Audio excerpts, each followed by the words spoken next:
Okay, in this video, I'm going to show you how to place the X gate on the qubit circuits, right? What its function is, and also show you how to code it. I'm going to show you how to code the X gate. Okay, so let me show you this. Okay, so we're going to put this X gate. By the way, I'm on IBM's platform, IBM Quantum Computer platform. All right, so I put the X gate here on the Q0 line, right?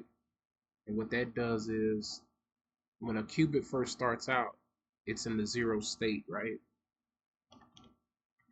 When it first starts out, it's in the zero state. But once you add the X gate on this Q0 line, right, which is the qubit, it turns the state from 0 to 1. And I'm gonna show you right here. You see this first right here. You see this first number. Well, initially was a 0, but when I added this X gate, it switched from a 0 state to a 1 state. And I'm going to show you that right now.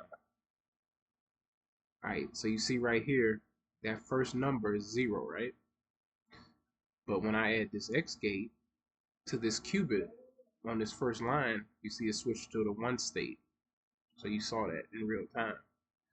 Alright, so now let me go to, so basically what an X gate does is it switches from qubit, if it's initially in the 0 state, it switches it to the 1 state.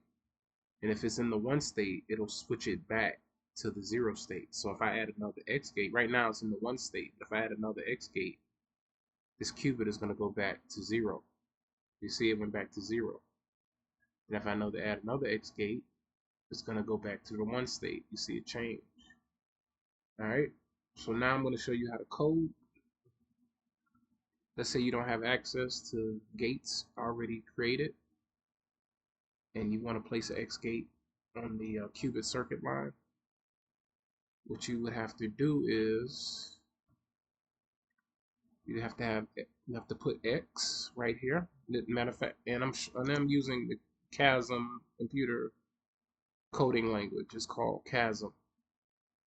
That's the computer coding language that I'm using. So you put X, you put Q, you put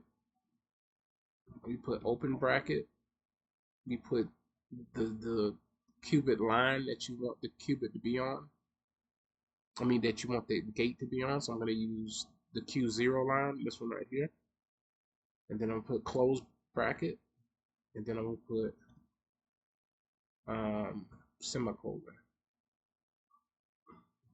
And then you see it showed up right here. Alright, so that's how you do it. I showed you the function of the X gate. I show you what it does. I show you how to put it on a qubit circuit line. And I showed you how to code it in QASM, computer language. Alright, so that's it for this video.